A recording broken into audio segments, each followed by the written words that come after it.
সিনেমার শুরুতে চীনের একটি শহরের মাঝখানে বড় বড় এবং সুন্দর বিল্ডিংগুলোর মধ্যে একটি খুব পুরনো বাড়ি দেখানো হয়। এই বাড়িতে অনেকগুলো পরিবার থাকে, কিন্তু তাদের মধ্যে সবচেয়ে গরিব ছিল জিয়া নামের একটি ছেলের পরিবার।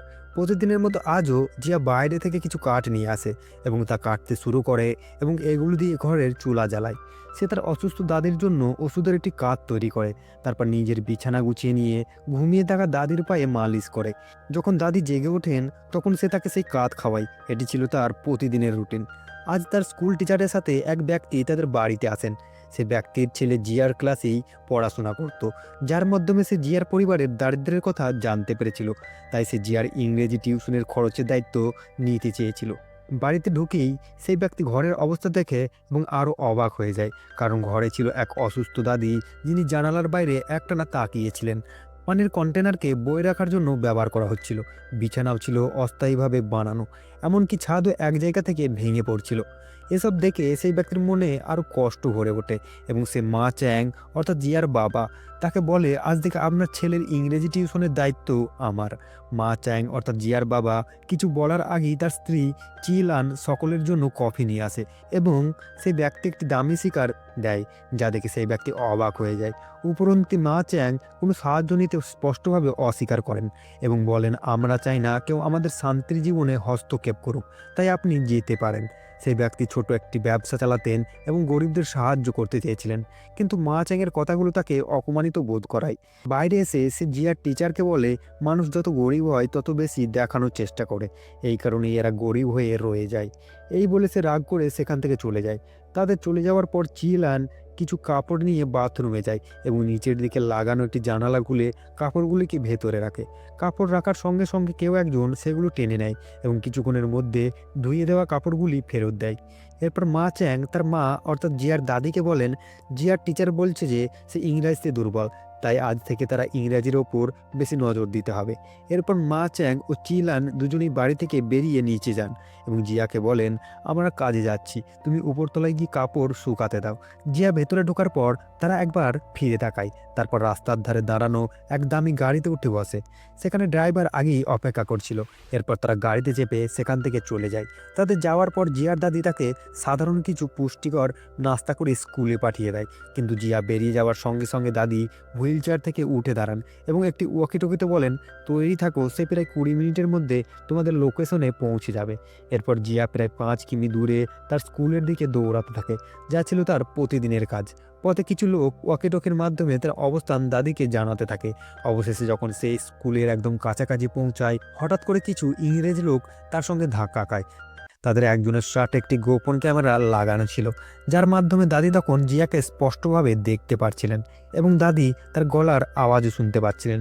সেই ইংরেজ লোকেরা জিয়ার কাছে ইংরেজিতে পোস্ট অফিস যাওয়ার রাস্তা জানতে চায়, আর জিয়া তাদের ইংরেজিতে সঠিক পথ দেখিয়ে দেয়। অন্যদিকে বাড়িতে দাদির হাতে একটি নোটবুক ছিল, যেখানে ইংরেজি লোকেদের সাথে জিয়ার কথোপকথনের প্রতিটি শব্দ লেখা ছিল, যা আসলে ছিল জিয়ার স্কুলের হোমওয়ার্ক। কিন্তু প্রশ্ন হলো, আসলে এখানে চলছে কি? বাড়ির ভিতর সিক্রেট জানালা দিয়ে ধুয়ে দেওয়া জামা কাপড় আসছে, আবার বাড়ি ছোট হলেও তাদের কাছে এত দামি গাড়ি কোথা থেকে এলো? আর দাদি কেন জিয়ার ওপর নজরদারি করছেন? এত মানুষ কেন এই কাজে তাদের সাহায্য করছে? আসলে মা চ্যাং ছিল চায়নার একজন বিশাল ব্যবসায়ী, যার কাছে অর্থের কোনো অভাব ছিল না। কিন্তু তার ছেলে জিয়া যখন ছোট ছিল, তখন অতিরিক্ত আদর যত্নে সে খুবই জেদি হয়ে উঠেছিল। সবসময় চাকর বাকর তাকে খুশি করতে তার পেছনে ঘুরে বেড়াতো। তার খেয়াল এতই বেড়ে গিয়েছিল যে আইসক্রিম আর মোবাইল ফোন না পেলে সে সারাদিন কাঁদতে থাকতো। উপরন্তু তার নানা নানি তাকে অস্বাস্থ্যকর খাবার খাইয়ে অনেক মোটা করে তুলেছিল। মা চ্যাং চিন্তায় পড়ে যান, যদি তার ছেলে অকর্মা হয়ে যায় তাহলে ভবিষ্যতে তার কোম্পানি কে সামলাবে। তাই একদিন সে তার স্ত্রীকে নিয়ে সেই পুরনো বাড়িতে যায়, যেখানে তার শৈশব কেটেছিল। সে তার স্ত্রীকে তাদের পুরনো দারিদ্র্য ও শৈশবে নিজের সংগ্রামের কথা জানায়, কীভাবে সে অসুস্থ দাদির যত্ন নিত এবং নিজে ওষুধ তৈরি করে খাওয়াতো। তার বিশ্বাস ছিল জীবনে বারবার ব্যর্থ হওয়ার পরও সে বিশাল ব্যবসা গড়ে তুলতে পেরেছিল, কারণ সে ছোটবেলায় দারিদ্র্য ও কষ্ট সহ্য করতে শিখে গিয়েছিল। এই কারণে সে জিয়াকে এই পুরনো বাড়িতে নিয়ে আসে। এখানে শিক্ষক লি ও আরও কিছু পেশাদার শিক্ষক ও অভিনেতাকে নিয়োগ করে এমন একটি পরিবেশ তৈরি করা হয় যাতে জিয়া বুঝতেই না পারে যে সে একজন মিলিনিয়ারের ছেলে। বরং সে যেন মনে করে সে একটি গরিব পরিবারের সন্তান, যার কাঁধে অনেক দায়িত্ব আছে। আর সেই দারিদ্র্য ও সংগ্রামের মধ্য দিয়ে সে যেন তার বাবার মতোই শক্তিশালী ও যোগ্য মানুষ হয়ে উঠতে পারে। এরপর দুপুরে স্কুল ছুটি হলে জিয়া বাইরে আসে। তখন তার নানা একটি খেলনা হাতে নিয়ে তাকে ডাকে, কারণ আজ ছিল তার জন্মদিন। কিন্তু এর আগেই মা চ্যাংয়ের লোকজন এসে তাদের ধরে একটি গাড়িতে বসিয়ে দেয়। মা চ্যাং তাদের উপর রাগ করে বলেন, তোমরা কেন এত দামি খেলনা নিয়ে এসেছো? তিনি বলেন, যদি হঠাৎ করে ওর জন্য এত কিছু আনা হয় তাহলে ও সন্দেহ করতে শুরু করবে।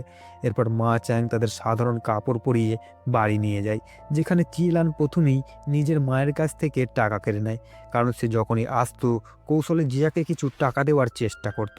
কিন্তু আজ জিয়ার নানা নানি লক্ষ্য করেন জিয়া তাদের চেয়ে বেশি ভালোবাসার দাদিকে দেন, যিনি আসলে শিক্ষক লি ছিলেন। এতে তার প্রচণ্ড রেগে যান। আবেগের বশে নানি জিয়াকে তাদের পুরনো দিনের কথা বলতে থাকেন, কিভাবে তারা তাকে রাজকুমারের মতো বড় করতেন। কিন্তু তাদের চুপ করাতে মা চ্যাং তাদের মুখে কেক মাখিয়ে দেয় এবং জিয়াকে খেলার বাহানায় তাদের থেকে দূরে সরিয়ে নিয়ে যায়। এটা দেখে নানি আরও রেগে যান এবং চিৎকার করে বলেন, তোমার মা বাবা গরিব সাজার নাটক করছে। কিন্তু জিয়া বুঝে ওঠার আগেই শিক্ষক লি ওয়াকিটকির মাধ্যমে তার লোকজনকে ডেকে নানিকে ধরে বাইরে নিয়ে যেতে বলেন। তবুও জিয়ার নানা চালাকি করে তাকে 100 ইউয়ানের একটি নোট দিয়ে সেখান থেকে পালিয়ে যান। তাদের চলে যাওয়ার পর জিয়া তার বাবাকে বলে, এই টাকা আপনি রেখে দিন, কারণ নানার জন্মদিনে আপনাকেও তাকে গিফট দিতে হবে। তার এই বুদ্ধিমত্তা দেখে মা বাবা আর শিক্ষক লি খুব খুশি হন। এরপর মা চ্যাং তাকে জন্মদিনের উপহার দেন, যা ছিল কিছু টাকা। ওকে দেখে মা চ্যাং জিয়াকে বলে, আজ থেকে বাড়ির সব খরচের দায়িত্ব আমি তোমার হাতে তুলে দিচ্ছি। এটা একটা বিশ্বাসের উপহার, তাই ঠিকভাবে ব্যবহার করো। এরপর রাতে জিয়া বই পড়ছিল, আর তার মা বাবা তার দাদি বই হাতে বসেছিলেন, কিন্তু বাস্তবে তারা বইয়ের আড়ালে ফোন চালাচ্ছিলেন। এটা ছিল তাদের রোজকার রুটিন, যাতে জিয়ার বই পড়ার অভ্যাস গড়ে ওঠে। কিন্তু আজ জিয়া তাড়াতাড়ি ঘুমিয়ে পড়ে। জিজ্ঞাসা করলে সে জানায় সে সকালে তাড়াতাড়ি উঠতে হবে, কারণ সে মার্কেটে যাবে, তখন সবজিগুলো সস্তায় পাওয়া যাবে। সে বলে, আমার বাবার জুতোগুলো একবারে ছিঁড়ে গেছে, তাই টাকা বাঁচিয়ে ওনার জন্য নতুন জুতো কিনে নিয়ে আসবো। এটি শুনে তার মা বাবা আর দাদি খুব খুশি হয়ে যান। আর একটু বেশি অভিনয় করে মা চ্যাং বলে, এই জুতো আমি তো আরও কয়েক বছর চালাতে পারি। জিয়া ঘুমিয়ে পড়ার পর তার মা বাবা তাদের রুমে যান এবং কাপড়ের আলমারির পেছনে লুকানো লিফটে করে নিচে বেসমেন্টে নেমে যান। সেখানে মা চ্যাং একটা গোটা টিম নিয়োগ করেছিলেন, যারা জিয়ার প্রতিটি পদক্ষেপ নজর রাখছিল। কিছুক্ষণ পর দাদি অর্থাৎ টিচার লি এখানে চলে আসেন, আর জিয়া বলেছিল সে তার বাবার জন্য জুতো কিনে আনবে। এটি শুনে মা চ্যাং খুব খুশি হয়। সে টিমের সবার বোনাস দিয়ে গুণ করে দেয়। তারপর সে বলে, গত 5 বছরের পরিশ্রম আজ ফল দিচ্ছে। এখন জিয়ার মধ্যে সেসব গুণে এসে গেছে, যার জন্য আমরা এত বছর ধরে চেষ্টা করছি। এবার সে জানায়, আমরা সবাই একটা নতুন প্রজেক্টে কাজ করব, যার নাম হবে সাকসেসার প্ল্যান। এর একমাত্র উদ্দেশ্য হবে জিয়াকে কোম্পানির ভবিষ্যতের সিইও হিসাবে তৈরি করা। তাদের পরিকল্পনা ছিল জিয়াকে অর্থ সঞ্চয় ও ব্যবহারের শিক্ষা দেওয়া, যাতে ভবিষ্যতে সে কোম্পানির আর্থিক ব্যাপারে কোনো ভুল না করে। পরের দিন সকালে জিয়া মার্কেটে যায়, আর ফেরার সময় তার মা দেখে যে সে কোমরের পেছনে কিছু একটা লুকিয়ে রেখেছে। এটা দেখে মা খুব খুশি হন, ভাবেন জিয়া নিশ্চয়ই তার বাবার জন্য নতুন জুতো কিনেছে। কিন্তু যখন জিয়া মা চ্যাংকে রেগে থাকতে দেখে, তখন বোঝা যায় জিয়া আসলে জুতো না এনে বাড়ির সমস্ত খরচের টাকা দিয়ে নিজের জন্য একটি ট্যাব কিনে এনেছে। সে সেটা বাথরুমে লুকিয়ে রেখে বারবার ভেতরে গিয়ে গেম খেলছে। এটা জানার পর সারাদিন বাড়িতে টেনশনের পরিবেশ থাকে। রাতে সিসিটিভি ফুটেজ আর হিডেন ক্যামেরা রেকর্ডিং দেখে জানা যায় যে সে দোকান থেকে সে ট্যাবটা কিনেছিল, সেটা 7 দিনের রিটার্ন পলিসি ছিল, অর্থাৎ 7 দিন ব্যবহার করে সে সেটাকে ফেরত দিতে পারত। এটা জানার পর জিয়ার মা এবং অন্যান্যরা জিয়ার এই বুদ্ধি থেকে প্রশংসা করতে থাকেন, কিন্তু মা চ্যাংয়ের মনে তখন অন্য কিছু চলছিল। পরের দিন সে একটা গাধার গাড়িতে কিছু মালপত্র তুলে জিয়াকে বলে, আমি কয়েকদিনের জন্য দূরে কাজ করতে যাচ্ছি, এই সময় তুমি তোমার মা আর দাদির খেয়াল রেখো। এটা বলে সে দুঃখের অভিনয় করে চলে যায়, আর ইচ্ছা করে তার ছেঁড়া জুতোর গোটা হেলটায় ফেলে যায়, যেটা দেখে জিয়ার খুব খারাপ লাগে। এরপর কয়েকদিন জিয়া বাথরুমে লুকিয়ে ট্যাবে গেম খেলে, কিন্তু সপ্তম দিনে যেখানে সে সেটা ফেরত দিতে যায়, তখন দোকানদার বলে এই ট্যাব পানিতে ভিজে গেছে, তাই এটি ফেরত নেওয়া যাবে না। জিয়া কেঁদে ফেলে, কিন্তু দোকানদার পুলিশ ডাকার ভয় দেখিয়ে তাকে তাড়িয়ে দেয়। এরপর হতাশ হয়ে জিয়া রেশন পানি ছাড়াই খালি হাতে বাড়ি ফিরে আসে, কারণ সব টাকা সে ট্যাব কিনতে খরচ করেছে। কিন্তু সে বাড়িতে সত্যি কথা বলে না, বরং সে তার মা আর দাদিকে এক রেস্তোরাঁয় নিয়ে যায়, যেখানে নিয়ম ছিল যদি কাউকে ওয়েট করতে হয় তবে বাইরে বসে যত খুশি স্ন্যাক্স খেতে পারবে। আসার পথে সে দেখছিল রেস্তোরাঁয় অনেক ভিড়, তাই এই নিয়মের ফায়দা তুলে সে তার মা আর দাদিকে ওয়েটিং লিস্টে বসিয়ে তাদের পেট পুড়ে স্ন্যাক্স খাওয়ায়। জিয়ার এই কাণ্ড দেখে যখন সবাই তাকে অদ্ভুত চোখে দেখতে শুরু করে, তখন জিয়ার মা আর দাদি মুখ লুকিয়ে সেখান থেকে পালিয়ে যান। এবার জিয়াকে তার ভুল বুঝিয়ে দিতে দাদি এমন একটি নাটক করে যেন ওষুধ না পাওয়ার কারণে তার শরীর খারাপ হয়ে যাচ্ছে আর মুখ থেকে রক্তও বেরোচ্ছে। এটা দেখে জিয়া কান্নায় ভেঙে পড়ে এবং বলে, আগামীকাল যেভাবেই হোক আমি তোমার জন্য ওষুধ নিয়ে আসবো। পরদিন স্কুল শেষে সে আর বাড়ি ফেরে না। সে রাস্তায় পড়ে থাকা খালি বোতল কুড়ানোর কাজ শুরু করে। কিন্তু তাকে এমন অবস্থায় দেখে স্কুলের কিছু ছেলে তাকে বিরক্ত করতে শুরু করে এবং তারা ভীষণভাবে তাকে উপহাস করে। এতে জিয়ার খুব কষ্ট হয়। সে কাঁদতে থাকে, তবুও সে তার ছড়িয়ে ছিটিয়ে থাকা বোতলগুলো গুছাতে থাকে, কারণ এগুলো বিক্রি করে তাকে ঘরের রেশন আর দাদির ওষুধের ব্যবস্থা করতেই হবে। এই পুরো দৃশ্য গোপন কন্ট্রোল রুমে বসে তার বাবা মা ও টিমের সবাই দেখছিল। তাদের ছোট মালিকের এই অবস্থা দেখে সবাই রেগে গিয়েছিল, কিন্তু একজন মা হিসাবে সবচেয়ে বেশি রেগে গিয়েছিল জিয়ার মা। তিনি দাদি সহ পুরো টিমের উপর চিৎকার করে বলেন, তোমরা কেমন শিক্ষক, দেখতে পাচ্ছ না এসব করার পর সে কিভাবে স্কুলের বাচ্চাদের মুখোমুখি হবে, তার আত্মসম্মান পুরোপুরি ভেঙে যাবে। স্ত্রীর এই রাগ দেখে জিয়ার বাবা তাকে প্রথমে একটি সুন্দর নরম সোফায় বসিয়ে তাকে শান্ত করে। তারপর সে বোঝাতে শুরু করে, যখন মানুষের কাছে কিছুই না থাকে তখন আত্মসম্মান বলে কিছুই থাকে না। জিয়া যেটা করছে সেটা একটা বড় ভুল। একটা ট্যাবে গেম খেলার জন্য তার সমস্ত সঞ্চয় ঝুঁকিতে ফেলে দিয়েছে। তাই তাকে এই ভুলের মূল্য বোঝানো খুব জরুরি ছিল, যেন সে যখন কোম্পানি চালাবে তখন এমন ভুল আর না করে। সে আরও বলে, আমি ইচ্ছা করে সেই ট্যাবটা পানিতে ভিজিয়ে নষ্ট করিয়েছিলাম। বড় বড় কোম্পানিগুলো এমনি এমনি চালানো যায় না, তাদের অনেক সমস্যার মুখোমুখি হতে হয়। তাই আজ সে যে কষ্ট অপমানের মধ্যে দিয়ে যাচ্ছে, সেটাই তাকে শেখাবে কিভাবে পড়ে গিয়ে আবার উঠে দাঁড়াতে হয়, যা একজন সফল ব্যবসায়ীদের জন্য সবচেয়ে দরকারি। জিয়ার বাবা মা চ্যাংয়ের এই দুর্দর্শিতা দেখে মা শান্ত হয়ে যান, কিন্তু তখনই ক্যামেরায় তারা দেখেন জিয়া আরও বোতল সংগ্রহ করতে এক গ্রোসারি স্টোরে ঢোকে। কিন্তু বেরোনোর সময় সে দেখে যে ক্যাশ কাউন্টার খোলা আর দোকানের মালিক এক কোণে ফোনে ব্যস্ত। এই দৃশ্য দেখে দাদি মানে টিচার লি একেবারে ভয় পেয়ে যায় এবং তার ইনফরমারকে সিগারেট কেনার অজুহাতে ভেতরে পাঠানোর আদেশ দেয়। কিন্তু মায়া চ্যাং তাকে বাধা দিয়ে বলে, দেখি তো জিয়া করে। টিচার লি বোঝাতে যায় এই টাকার টানাটানির সময় ওর পরীক্ষা নেওয়া ঠিক না, কিন্তু তার বাবা রাজি হয় না। তারা দেখেন জিয়া গল্লার দিকে হাত বাড়ায়, কিন্তু টাকা চুরি করতে নয়, বরং খোলা গল্লাটা বন্ধ করতে। এটা দেখে কন্ট্রোল রুমে সবার চোখে জল চলে আসে আর সবাই হাত তালি দিতে থাকে। জিয়ার মা বাবা তো কেঁদেই ফেললেন। বাড়ি ফিরে জিয়ার মা তাকে খুব বকা দেন, কারণ সে পুরো টাকাটা দিয়ে একটি ট্যাব কিনে এনেছিল। কিন্তু মা চ্যাং ঠিক করে যে এখন থেকে এই বোতল কুড়ানোর কাজটা বন্ধ করা হবে। সে বলে, ছোট বয়সে ছেলেমেয়েরা দুষ্টুমি করেই ফেলে, তাই আমাদের একসাথে বসে এই সমস্যার সমাধান খুঁজে বের করতে হবে। সে বলে, আমাদের এমন একটা জায়গায় যেতে হবে যেখানে অনেক খালি বোতল পাওয়া যায়। এরপর সে জিয়াকে একটি স্টেডিয়ামে নিয়ে যায়, যেখানে ম্যাচ শেষে হেরে যাওয়া টিমের উপর দর্শকরা প্রচুর বোতল ছুড়ে দেয়। সবাই চলে যাওয়ার পর জিয়া তার মা বাবার সঙ্গে মিলে সেই সব বোতল সংগ্রহ করে। তবে নিষ্পাপ জিয়া জানতই না যে আজকের ম্যাচের জন্য তার বাবা পুরো স্টেডিয়াম বুক করে ফেলেছেন। আর এইবার বোতল বিক্রি করে জিয়া তার বাবার জন্য নতুন জুতো কিনে এনে দেয়, যা দেখে সবাই খুশি হয়। এভাবেই কিছুদিন কেটে যায়। একটানা কয়েকদিন ধরে প্রতিদিন 5 কিলোমিটার দৌড়ে স্কুল যাওয়ার কারণে জিয়া এখন অনেকটাই ফিট হয়ে পড়েছিল।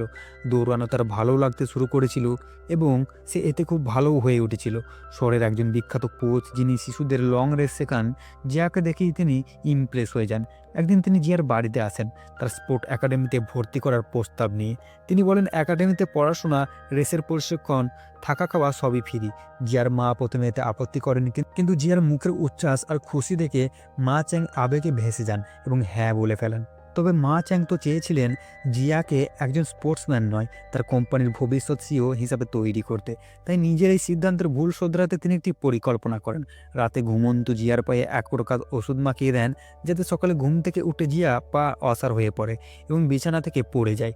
তখন তাকে তাড়াতাড়ি হাসপাতালে নিয়ে যাওয়া হয়, যেখানে ডাক্তার মা চ্যাংয়ের সাথে মিলেমিশে ছিল।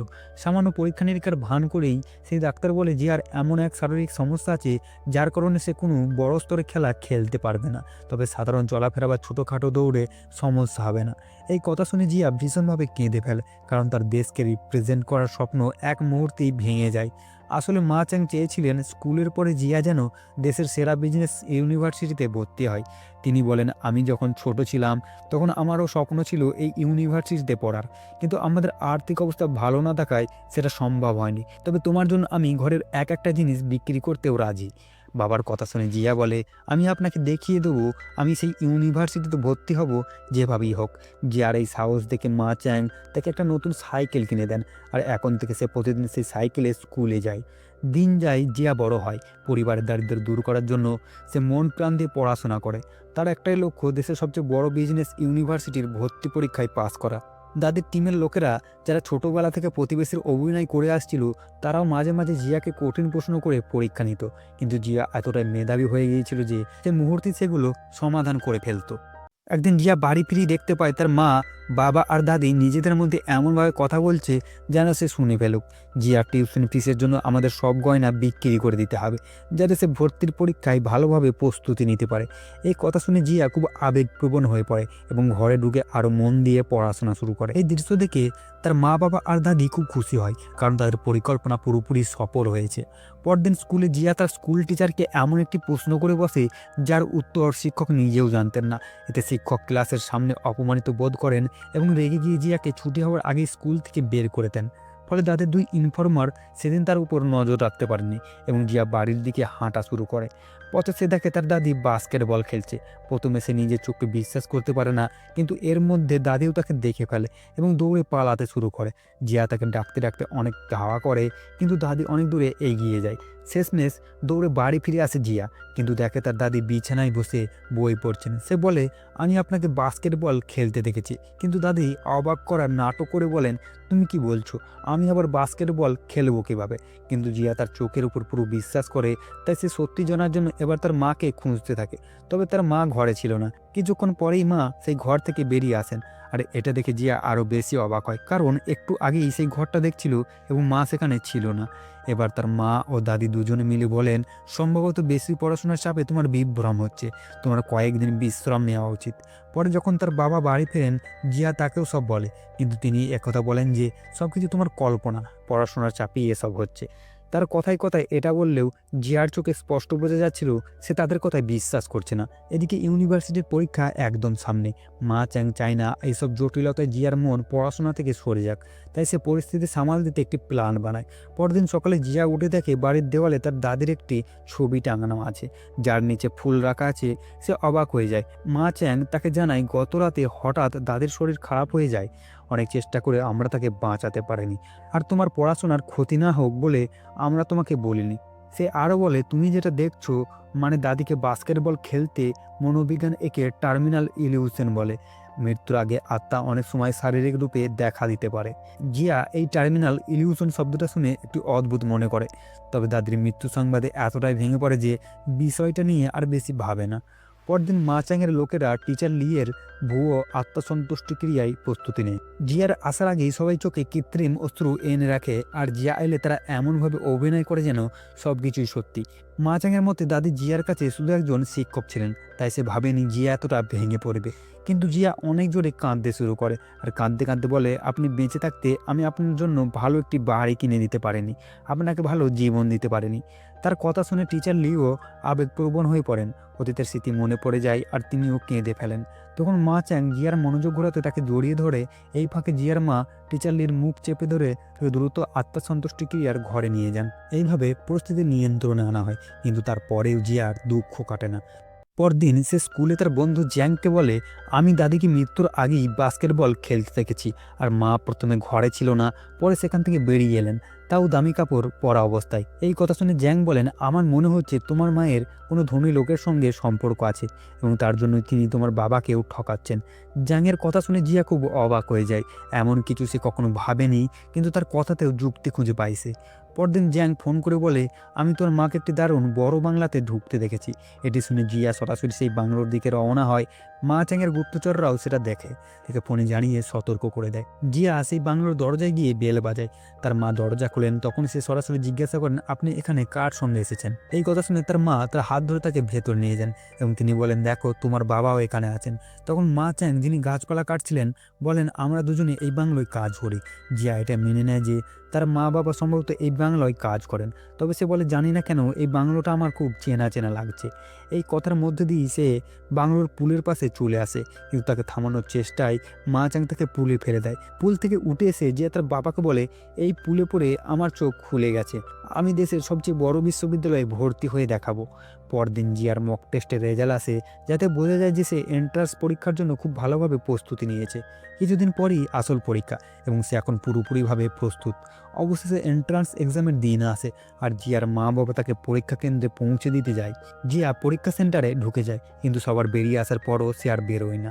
মা চ্যাংয়ের লোকজন সেন্টারের স্টাফেদের সঙ্গে কথা বলেন, কিন্তু তারা জানান আমরা সব জায়গায় খুঁজে দেখেছি, ভেতরে এখন আর কোনো ছাত্র নেই। এবার মা চ্যাং ও তার স্ত্রী বাড়ির নিচে থাকা কন্ট্রোল রুমে যান। সেখানকার একজন লোক জিয়ার ব্যাগ এবং তাতে থাকা একটি খাম দেখিয়ে বলে, জানি না কোথা থেকে এটা বাড়ির উঠোনে পড়েছিল। সেই খামের মধ্যে ছিল জিয়ার একটি ছবি, যেখানে তাকে খোলা মাঠে মুখে টেপ লাগানো অবস্থায় দেখা যায়। নিজের ছেলেকে অপহৃত অবস্থায় দেখে মা চ্যাং ও তার স্ত্রী আতঙ্কিত হয়ে পড়েন, কিন্তু তাদের একজন লোক ছবির পেছনে থাকা একটি মিনার দেখে বুঝে যায় এটি কোথায় তোলা। এরপর জিয়ার বাবা মা পুরো দল সহ সেই জায়গার উদ্দেশ্যে রওনা হয়, কিন্তু ছাদের ওপর থেকে কেউ এটা দেখে নিচ্ছিল, আর সে কেউ না জিয়া নিজেই। আসলে এই পুরো ব্যাপারটাই ছিল তার নিজের প্ল্যান। দাদিকে বাস্কেটবল খেলতে দেখা এবং তারপর হঠাৎ তাদের মৃত্যু, এসব দেখে সে বুঝতে পারে তার জীবন কিছু না কিছু রহস্যজনক চলছে। সেদিন তার বাবা তাকে বাংলোর পুলে ফেলে দিয়েছিল। পুলের পাশে খোদাই করা একটি পাখির মূর্তি দেখে তার অনেক শৈশবের ঝাপসা স্মৃতি মনে পড়ে যায়। তখন সে খুব ছোট ছিল, তাই সবকিছু পরিষ্কার মনে ছিল না, তাই তখনও সে শুধু সন্দেহ করছিল। কিন্তু যখন সে স্কুলে যাওয়ার সময় পেছন ফিরে তাকায়, তখন সে দেখে তার বাবা মা এবং পাড়াপড়শিরা সবাই অস্বাভাবিকভাবে চমকে ওঠে। তখন সে নিশ্চিত হয়ে যায় কিছু একটা গড়বড় আছে। এরপরে একদিন সে ইচ্ছাকৃতভাবে অন্য পথে স্কুলে যায়, আর তখন সে দেখে কিছু লোক তার পেছনে পেছনে আসছে। এরপর সে আরও খোঁজ খবর নেয় এবং একসময় তার বাবা মার ঘরের একটি গোপন লিফট খুঁজে পায়। তাই সে নিজের অপহরণের নাটক সাজায় এবং বাড়ির পেছন দিক থেকে ছাদে উঠে চারপাশের দৃশ্য দেখতে থাকে। সবাই বেরিয়ে যাওয়ার পর সে সেই গোপন লিফটে উঠে পড়ে, যা তাকে একটি আন্ডারগ্রাউন্ড অফিসে নিয়ে যায়। সেখানে গিয়ে সে দেখে গোপন ক্যামেরার মাধ্যমে তার ছোটবেলা থেকে প্রতিটি মুহূর্ত ট্র্যাক করা হচ্ছে। পুরো অফিস জুড়ে কেবল তার পারফরমেন্সের চার্ট আর বিশ্লেষণ রয়েছে। এছাড়াও সে সেখানে তাদের ছবিও দেখে, যারা সবসময় তার আশেপাশে ছিল। কিন্তু সবচেয়ে বড় ধাক্কা খায় যখন সে তার দাদির ছবি দেখে আর বোঝে তিনি আদৌ তার দাদি ছিলেন না, বরং এই পুরো পরিকল্পনার প্রধান ছিলেন, যার নাম টিচার লি। এসব দেখে জিয়ার মাথা ঘুরে যায় আর তার প্রচণ্ড রাগ হয়। কিন্তু পরে যখন টিচার লি, তার মা বাবা এবং গোটা টিম হাজির হয়, নিজের মা বাবাকে দেখে জিয়া জিজ্ঞাসা করে, এই নাটকে তোমার কোন টিচার ছিল? তোমাদের ছবি তো এখানে নেই। এটা শুনে তার মা তাকে জড়িয়ে ধরে কাঁদতে কাঁদতে বলেন, এই প্ল্যান আমার না, এটা তোমার বাবার পরিকল্পনা ছিল, সব ভুল ওনার। কিন্তু মা চ্যাং তাকে সরিয়ে দিয়ে জিয়াকে বলেন, এই সব কিছু তোমার ভালোর জন্যই করেছি, কারণ এই কোম্পানিটা তোমাকেই সামলাতে হবে। তিনি বলেন, এখনও কাজ শেষ হয়নি। এই বছর তুমি পরীক্ষা দাওনি তো কি হয়েছে, আমাদের টিম আরও এক বছর তোমার সঙ্গে পরিশ্রম করবে, আর পরের বছর তুমি নিশ্চয়ই ইউনিভার্সিটির জন্য নির্বাচিত হয়ে যাবে। মা চ্যাংয়ের মনে হয়েছিল এটা জানার পর যে সে একজন মিলিনিয়ারের ছেলে, জিয়া নিশ্চয়ই আনন্দে আত্মহারা হয়ে যাবে। কিন্তু জিয়া তার বাবার একটি কথারও জবাব দেয় না আর বাইরে যাওয়ার পথে হেঁটে যেতে থাকে। তার মা তাকে থামানোর চেষ্টা করেন, কিন্তু সে বলে, এখন আমি আমার জীবন নিজের মতো করে কাটাবো। এতটুকু বলেই সে শাটার তুলে দেয়, আর এখন সে এমনভাবে বাইরে বেরিয়ে যায় যেন একটা পাখি বন্দিদশা থেকে মুক্তি পেয়েছে। শৈশব থেকে আজ অবধি সে সবসময় এই চিন্তায় ছিল, যেভাবেই হোক তাকে তার গরিব মা বাবার ভরসা হতে হবে। এই কারণে সে নিজের শৈশবকে ঠিকমতো উপভোগ করতে পারেনি। কিন্তু তারও তো একটা নিজস্ব জীবন আছে, তারও আছে নিজস্ব পছন্দ অপছন্দ, আগ্রহ আর কিছু স্বপ্ন, যেগুলো সে তার বাবা মার জন্য নিজের বুকে চেপে রেখেছিল। এইভাবে সে বাইরে চলে যায়, আর তার বাবা পেছন থেকে কাঁদতে কাঁদতে চিৎকার করতে থাকেন। অবশেষে দেখানো হয় জিয়া আবার ম্যারাথনে দৌড়াচ্ছে, নিজের স্বপ্ন পূরণ করতে ব্যস্ত হয়ে পড়েছে, এবং এখন তার বাবা মাও তার এই সিদ্ধান্তে বিরক্ত নন।